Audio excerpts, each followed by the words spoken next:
the number one like most toxic thing I hear realtors tell themselves like every single day is these leads are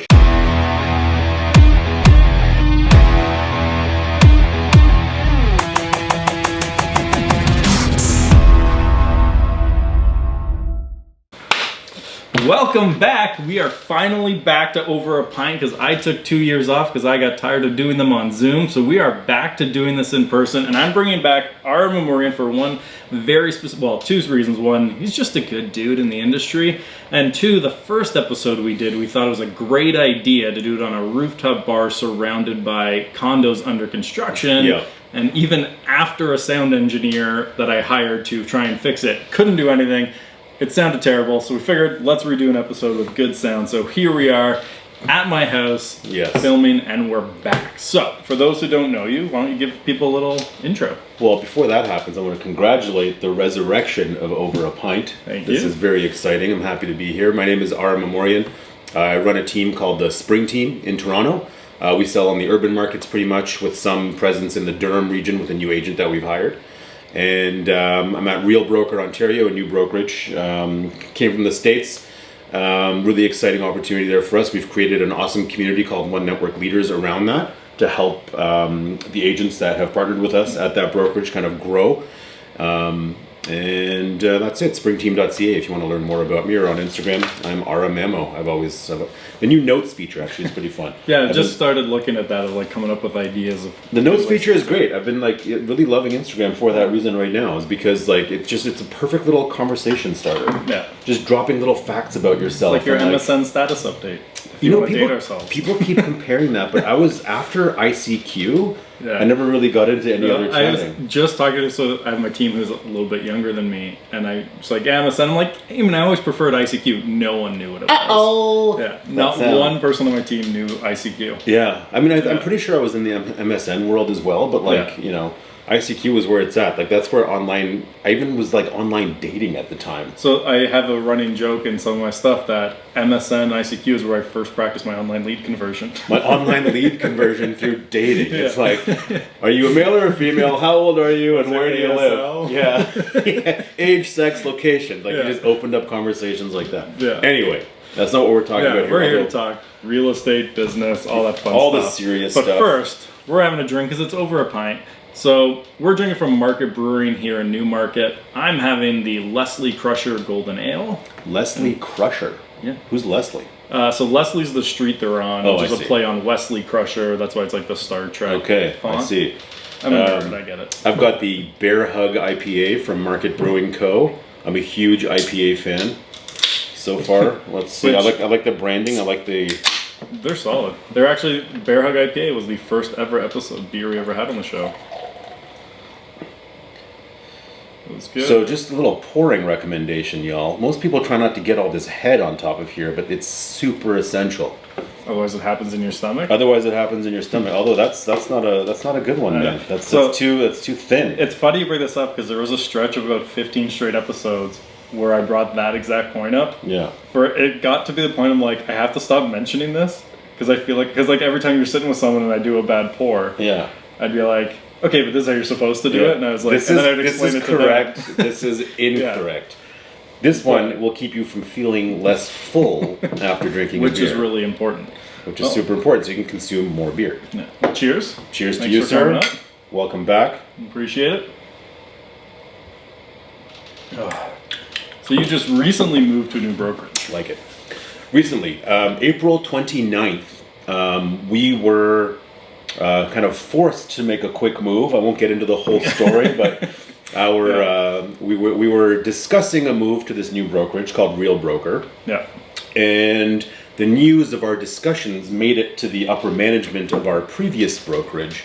Yeah. We hadn't yet made a decision, but they found out about the idea, the fact that we were thinking about it. Yeah. So we had to make that decision a little bit quicker than expected. So April 29th is when we made the move over there.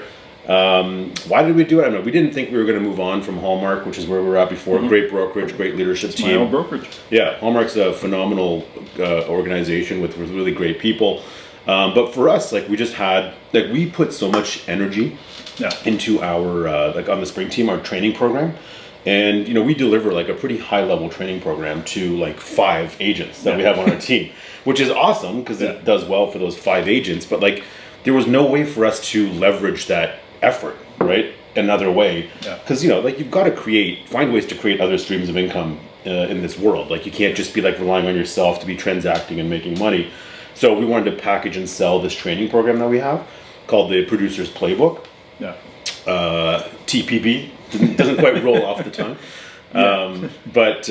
So we were going to package this thing and sell it, and then this new brokerage opportunity came about where it sort of put us in a position where we could deliver this training through the community that we build to agents, and allow that to be a massive value add and a reason for agents to come over to Real Broker, which has a revenue sharing component to it, similar to the other brokerages that you see, but we loved Real because it was production focused.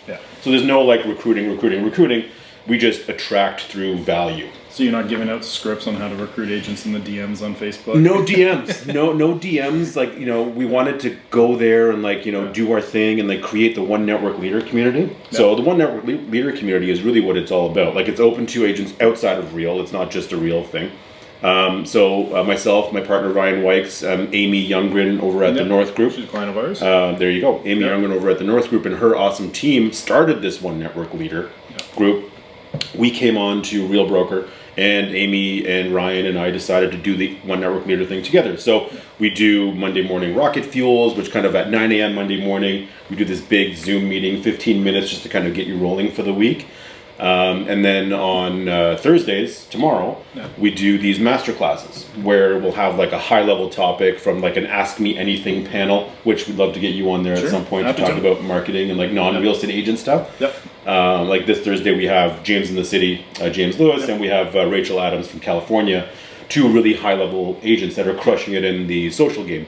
So they're doing like a 45-minute master class for anybody that signs up. It's open to everybody. So anyway, it's like this awesome community that this brokerage allowed us to create a community which would kind of incentivize the people in that community to contribute to the success of everybody, right? So it was a no-brainer for us. So we did that, and then now we're just kind of rolling in the spring team. Our primary focus is not recruiting by any means.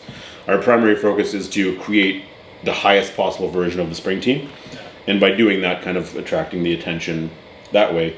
And that's what we're doing so far. So when you look at like projects like you have this One Leader network and you have the Spring Team, like how do you divide up your time so that you're not taking away from what you're doing at Spring Team? So that's a really important question. And honestly, I think the biggest lie a lot of people tell themselves is, I don't have the time. Like if I have the time to do all of the things that I do, like you're completely full of shit. Like when you say you don't have the time, what you're really saying is, you haven't properly scheduled your life to understand how much time you're wasting in those moments where you think you're just busy and hustling around. Like, well, there's so much you can get done, especially when you start looking at like ways to leverage. Leveraging and automation. Those are the 2 things. Like prior to starting this, you asked me like, was I ever stuck? Am I okay to get in there?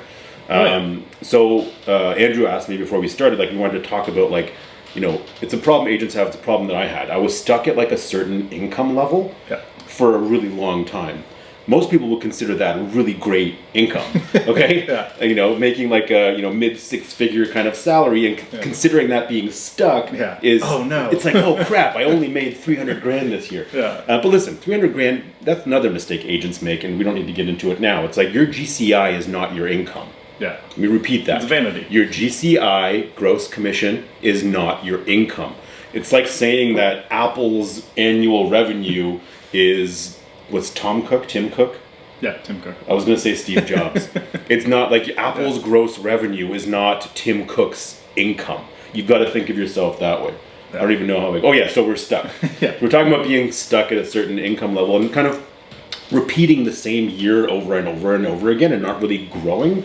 And so what got me out of that was coaching. And this particular coach that I hired Her name's Jess Lenevelle, Listings Lab, 7-figure agent program. She's been on the show before. She has been on the Watch show. The episode. And maybe if you can find a way to put the link to it right here. Or here.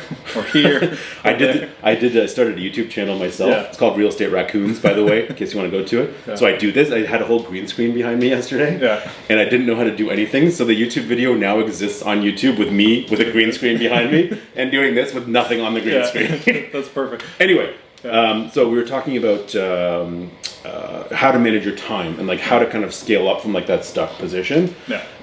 So anyway, my coach Jess at the time was and still is very, very, very adamant that you must schedule, you must automate those repetitive tasks that you do every single day. So when you're an agent that's making like let's say up to 250, 300 grand a year. There's a lot of administrative work, a lot of repetitive like emails to lawyers or inspectors or like, mortgage brokers, like all that stuff that is the same for every transaction. Once I automated that through various systems that we have, it freed up a tremendous amount of time to be able to do all the things that actually help me make money, which is number one, helping my agents on the team, and number two, trying to bring new clients into the team. And I think one of the things you mentioned there too, which is like, and this is where I think a lot of people screw up with automation is they think it takes away from like the people side of the business. Like, no, you're automating the things that it's not that to give you more time to spend with people. Exactly. I'm not automating a check-in with my clients. I'm freeing up my time so I can check in with my clients at a human-to-human level. I'm automating the, hey, can you send these documents to the lawyer? Or, which sets up various automations, which pre-populates an email, which then requires, administrator to do their thing. Removing like 80% of the work from the repetitive day-to-day. I like the way Dean Jackson also talked was like sometimes to him automating it is just hiring someone else to do it, but he's like he refers to like people who do his email as his email baristas. Like they know all the ingredients, and then each time an email comes in, they know which ones to pair with that email. But then he doesn't have to touch it. Well, the reason why most people can't see this as being a thing for them is because of the tremendous amount of work and attention required up front. And testing and making sure it's all connected. And there are going to be mistakes. Like Zapier is like a great tool to connect things. So Zapier is a tool that connects programs that don't normally talk to each other. So from your CRM to your email to your whatever, most of them have integrations, but if they don't, Zapier is there. But like things don't work sometimes. You've got to troubleshoot. You've got to you've got to craft all these emails that go out and put them in the sequences. Facebook's terrible. Like you schedule your social posts, but you schedule time to create them all, and then you put them in there. Like all that stuff takes a tremendous amount of organization and planning and effort. But that's now.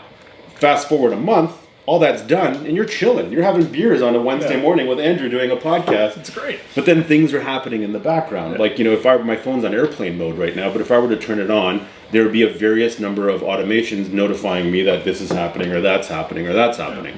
That didn't happen from, overnight. Yeah, it takes a lot of, and I think a lot of it with automation is like just understanding what's possible with automations. Right. Like, I know like every now and then I will go and just like jump onto Zapier, type in one of the tools that I have and see what the popular recipes are for it and be like, okay, what's even possible that I could do? Oh, interesting. And it sometimes just sparks ideas like, oh, I can automate this part.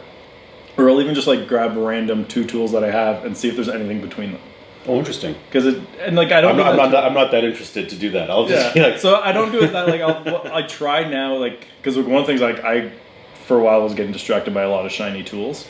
I always get distracted by shiny tools. So one that I just started using is called Toby, which is a Chrome extension that controls all your tabs. The Chrome extension that controls. So you don't have a million tabs open at a time. So it just lumps the tabs together. But into categories. So you can already do that through Google Chrome. So if you use the tool, you'll see like it's better. I've just started using it. Just for the record, just in case you're one of those people that gets super distracted by stuff, you do not need this. No. Because Google Chrome already, you're able to categorize tabs to only create one tab. This takes out tabs and then puts them in a certain thing. So like I have now one section in Toby that's just like tools to check out. And like once a quarter, I'll go through and be like, okay, now I have a free morning. I'm going to sit there and go through these and be like, okay, this is one we're checking out. This is one we're checking out. Okay. And like, okay, get rid of these. That's actually how I started using Toby was like, I added it to my list of things to check out as I'm checking out. I was like, this would even make this process, or like I email myself a lot of Twitter threads.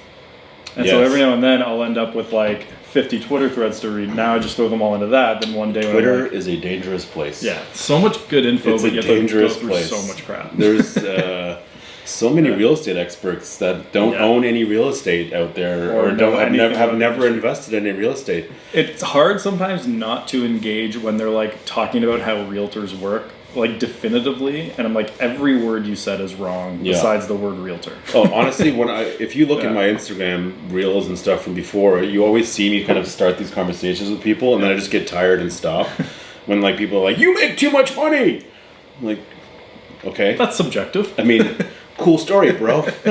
I guess okay, you're right. Like, what's the point? I don't honestly. These fingers right here have gotten into many of Facebook. Argument. I delete way more comments than I ever post. And there used to be I would type it out and delete it, but like I used to just get into these things on Facebook, like trying to change other people's minds. But that's one of those things I've left every single real estate Facebook group. Real estate related one. I'm part of Andrew's, which is the Wheelhouse. And I am part of Real Estate 2.0, which is still fairly tolerable.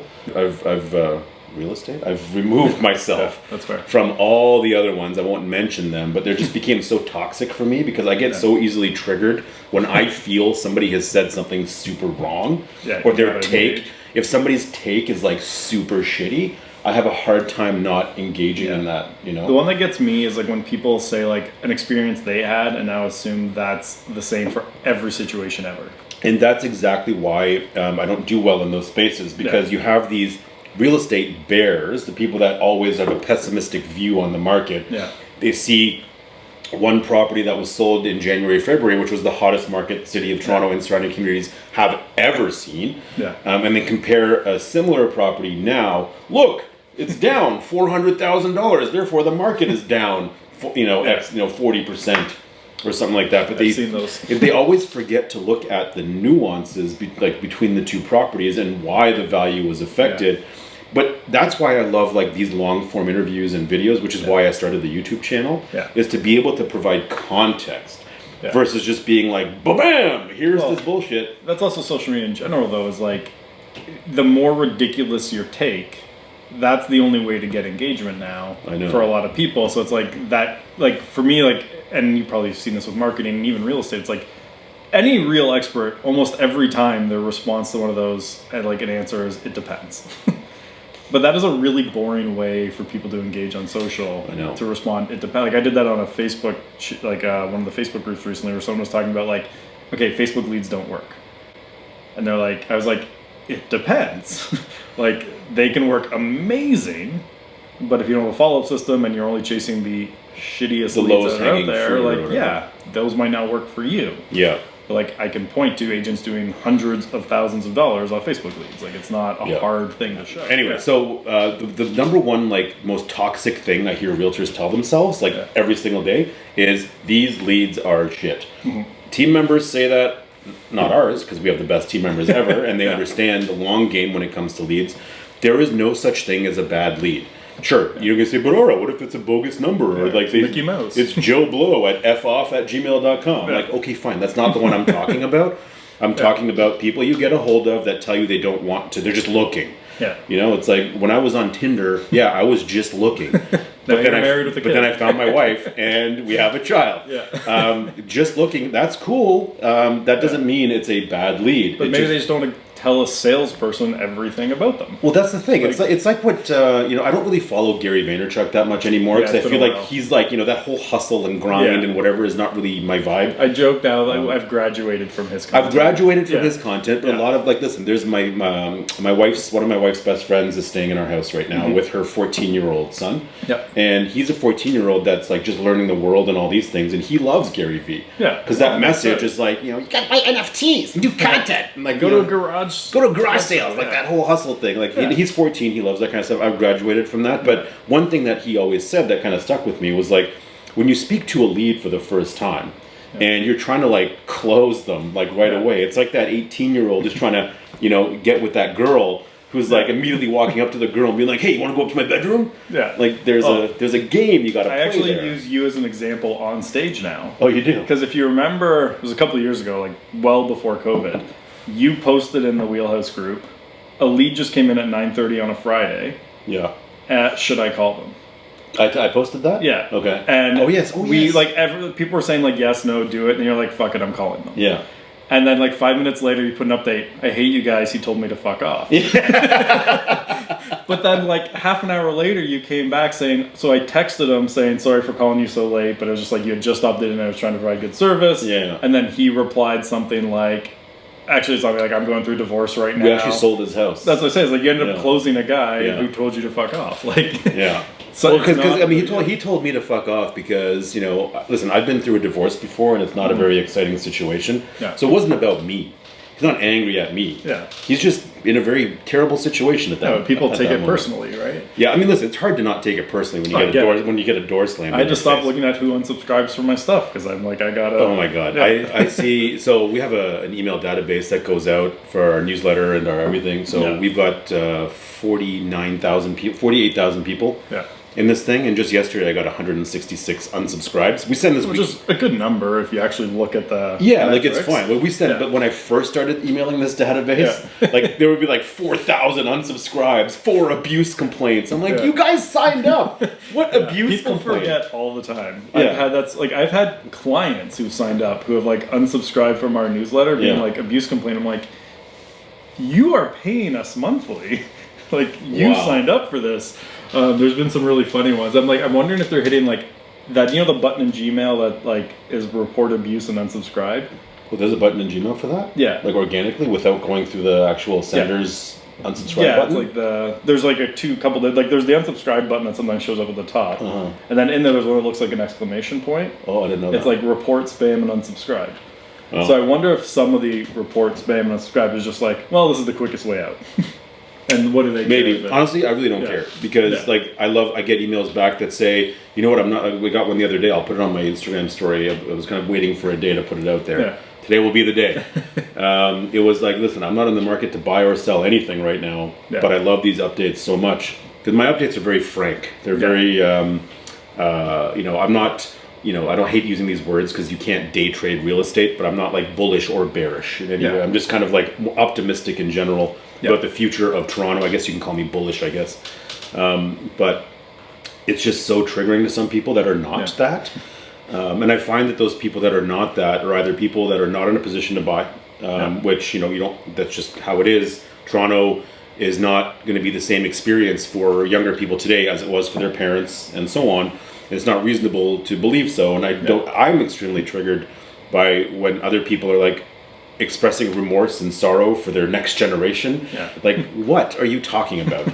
This, like, fine, they can't have their detached house in High Park for $36,000 like your grandpappy did, but you can certainly have a 400 square foot condo downtown for what would be a reasonable price in context. But it's just that's not that downgrade or that few steps down on the real estate ladder is not acceptable to a lot of people. But that's like a them problem, right? They're creating their own their own problems. I want to find it, as I can't remember where I saw, but someone did a study, and it's like the average person, even like in a 3,000 square foot home, only lives in about 150 square feet of the house. That's very true. I live in a 3,200 square foot house, a beautiful house in Scarborough. And I am in my garage, which is the dirtiest place of the house, 98% of the time. 1% of the time I'm in my TV room, and then 1% of the time I'm sleeping in my bedroom. So you do no cooking. Honestly, that's my wife is a wonderful cook, and I don't cook, I don't clean, but that's all part of being able to like automate your life in a way. I'm not automating with my wife, by the way. I'm getting to.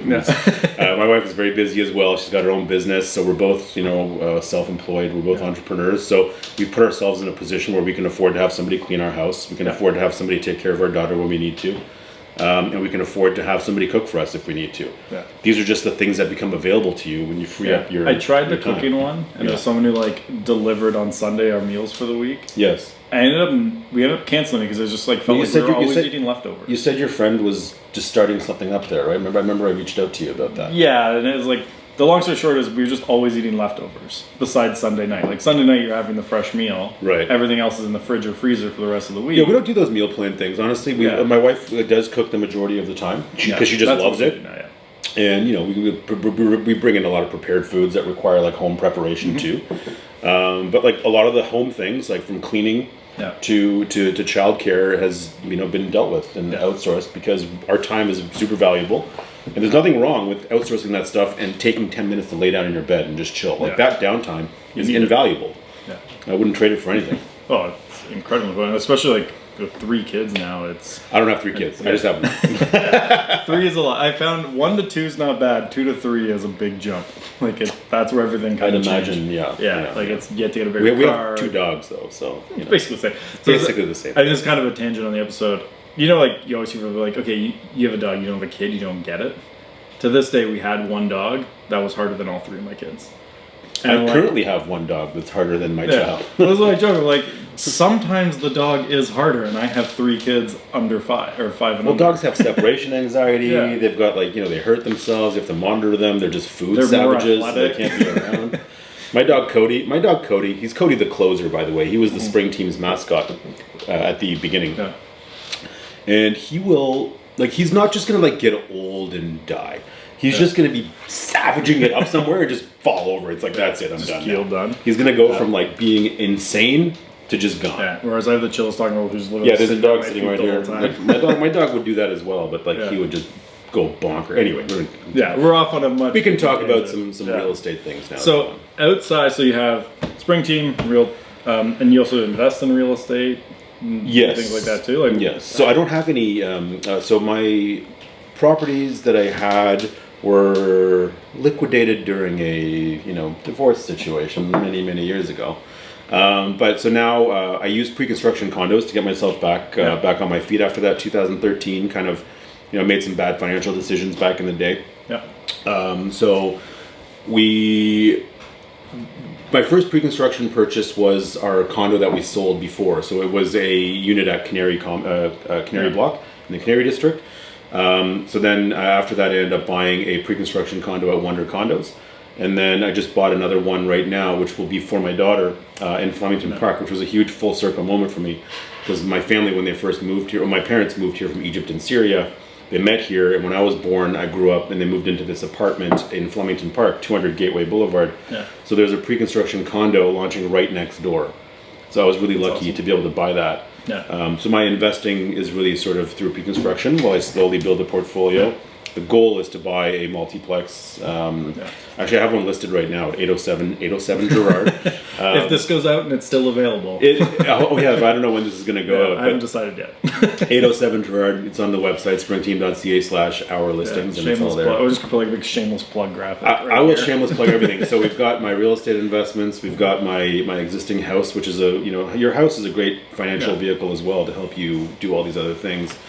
And then there's a brewery that I'm a part of called Mascot Brewery, which has been more of a not really an investment, so to speak, because through COVID it was a really tough time for businesses like breweries and restaurants. And we have a location at King Street across from Roy Thompson Hall and on Advance Road in Etobicoke, which actually brews the beer. And those are my things. It's pretty good. And I'm a huge fan of bidets. Really? So that is a random.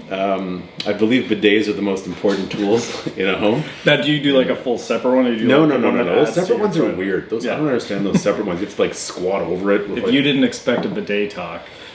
That was the first. Remember that Instagram note thing we talked about? Yeah. The Instagram notes. My first note update was, nothing's better than a good old bidet. And it's funny, I think over the past 2 years, I've been responsible for the sale of 100 bidets. Oh, talking to people and being like, you need to buy one? The number of conversations, our friend Kieran engaged with me yesterday as well about the bidet, and she went and purchased one. So is it the toilet tushy, the one that goes on? It's the thing is, you don't have to spend the premium on those branded the brand ones. Name. Yeah. You go to Alibaba, and you get the ones that they've rebranded as theirs, and they're $59. Amazing. Just reach out. I'll tell you about them. He has a link affiliate. I don't have an affiliate link, purchase. But I swear to God, I'm so passionate about bidets that I see myself somehow being involved in that business at some point down the road. You're going to start running ads, being every house that we sell comes with a bidet now. Honestly, it's the most important thing that most people don't realize. Imagine how barbaric it is, the way that whole bathroom experience is right now. Yeah. That always reminds me of, it's an older movie, Demolition Man, or it's the 3 shells. Oh my God. How do the 3 shells work? Oh my god. I assume it's similar. It's... Well, we'll move on. Let's move on from that conversation. Yeah, I don't even know if this will make the final episode. How's your beer? It is good. It's actually almost done. The Leslie Crusher Golden Ale. Is that a full can in there that you've almost finished? Yeah. Oh, wow. Okay. I'm fancy. Let's talk about some more real estate. Yeah. So, and then I lost my train of thought. That's okay. I can cut this part out. It doesn't mean I always will. I used to cut this part out, and then every now and then I'd leave it in. People are like, I ended up liking that part of the episode the most. I have a Peloton at home that's been gathering dust. Yeah. So has their stock price. So has their stock price. I'm very... Speaking of invest, actually, that's another thing that I do. I invest. I invest in companies that my 6-year-old daughter knows the names of. Yeah, I think that financial literacy is a huge, important part of... That's like, I'm still financially, like, mostly illiterate. Yeah. I'm terrible with money. I waste a lot of it. I get taken advantage of regularly. I get taken advantage of only because I trust other professionals to not be dicks and not screw me. Because I don't do that for other people. I always find it weird when somebody like challenges me on like a real estate related thing. Like, it's like, what do you mean? You want less commission? No, that's just what I charge. Like, no, we don't do discounts. I don't negotiate. I don't negotiate. It's just it's what it is. Yeah. So when I'm working with other people, like, I don't negotiate. If a landscaper says that'll be $1,000, I'll trust that that's what it costs to do that. Sometimes I'll find out later, be like, oh, geez, if I want a better deal, I'll just get another quote. Well, sometimes I find out later that I got really screwed. Yeah. Like somebody took advantage of me. It used to bother me, but honestly, that's not a me. Yeah. That has nothing to do with me. That's a them thing. If they're comfortable, like, taking advantage of other people, they're the ones that are probably feeling pretty bad on the inside about that. Yeah, like for me, I like, even if I know like they're overcharging me and I find that out after, I'm like, still in my budget. Yeah. Still got the job done that I wanted. Yeah. Unfortunately, it cost me a little bit, but I don't have to think about it that much. I just don't dwell on it that much, and not because I have like an abundance of cash that's just sitting there waiting to be wasted. There's just no point. Like, I don't really care about... Serves no purpose other than beating yourself up. Yeah. So like we put personally, we just did a webinar, and I started like, I put jokes into the copy of the emails that go out. Right. And I respond, like, if I used to do a webinar before and I just did like your standard like templated confirmation email, reminder email, you might get one person out of 1,000 responding being like, hey, I can't make it, you send me the replay. I changed it to add personality in, and I had a 10% response rate. So 10% of everyone who registered for our webinar, just on the confirmation email, engaged in a conversation with us. That's great.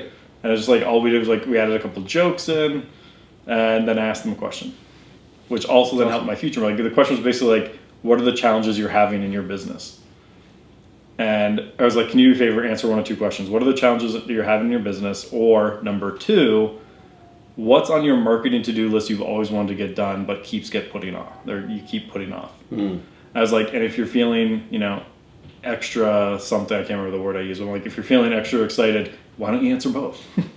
And 10% added some like, personality to it. 10% response rate. Interestingly, 95% women. Interesting. Of the 10% response, 95% were women who responded. So women do indeed rule the world. Yeah. Way more engaging online. And our lives. Yeah. They engage so much more, though. Love it. I'd be curious how many other accounts it's like that where women engage more. So when you look at our analytics, it's funny, I know this number because I just looked at it yesterday. Yeah. 58% women. Yeah. 42% men. My followers are almost 50-50. Are they? But my engagement... Actually, I don't know what our followers are. So when we have like this is specifically the people that have interacted with our paid stuff. Yeah. It's the majority. It's 58% women, 42% men. So I'm looking organic mainly. 50-50 roughly breakdown of followers, but like 80% of engagement. Like, and I'm talking more than just a like. So like commenting, sharing, like that's women. Interesting. And it's been a big... Men are too cool for school, man. They don't want to talk. They don't want to get in the comments. More story replies from guys than... Dudes hitting up your DMs? Oh, yeah. Sliding right in there. Just dudes sliding in your DMs? Yeah. Big time. Yeah. But yeah, it's pretty good. Obviously, I like social. Yeah, I'm a huge fan. You couldn't tell. I'm a huge fan. Yeah, built a business around it. You did. It's not too bad. A little bit. So shall we wrap this up? Yeah. So, if people want to reach out to you, learn more about you, where do they go? I think I opened with that, but I will repeat myself. Repeat it, or all right. What's one thing you want to leave with them then? No, I'm going to repeat myself there. So you can Instagram is where I'm probably most active. So at the @ symbol, Ara Mamo, ARAMAMMO. You can email me if you want, ara@thespringteam.ca, and we're just at thespringteam.ca. That's our site. Awesome. So the one thing I want to leave people with is, number one, there's no such thing as a bad lead. And that's it. That's it. You're just I don't know. I feel like there's strong finish. Maybe. Fuck off. And what do I want to leave people with right here? We can cut out the indecisiveness. There's no indecisive. There's just so many options. So many. Like, what's one thing I want to leave people with? Oh, right. Okay. Well, the one important thing I want to leave people with is when it comes to like lead generation and paid, like we talked about before, don't spend any money until you know who you're talking to. Take a moment and speak to those. So do this exercise. When you're going to leave, here's one thing you can actually go and do right now. If you were to wake up tomorrow morning and you knew you had to see these 5 clients that you've worked with before, and knowing that you had to see these 5 people that day, you would be the happiest like MFer in town. Go to those 5 people and talk to them about what their concerns are, what keeps them up at night, what are they worried about, in terms of not just in general, like you're not going to solve their relationship problems, but maybe they just need a bigger house, right? Like are like what keeps them up at night in terms of their finances, or are they concerned about retirement? Just ask them a whole bunch of questions about like what's really important to them, and then you go ahead and create your content speaking to just those 5 people, and I promise you're going to reach 10 times those 5 people. So much. And like the other thing they have to do after that, before they generate leads, is figure out what their system is going to look like for following up with them. Yeah. So that's so many people generate leads with no plan, and they're just like, all right, I might call them in the next 3 days when a lead comes in. And like, you're never going to close consistently. You might get lucky here and there, but that's it. So if you want to ask me that question again, I can like lead them into so 2 things. So I want to leave you guys with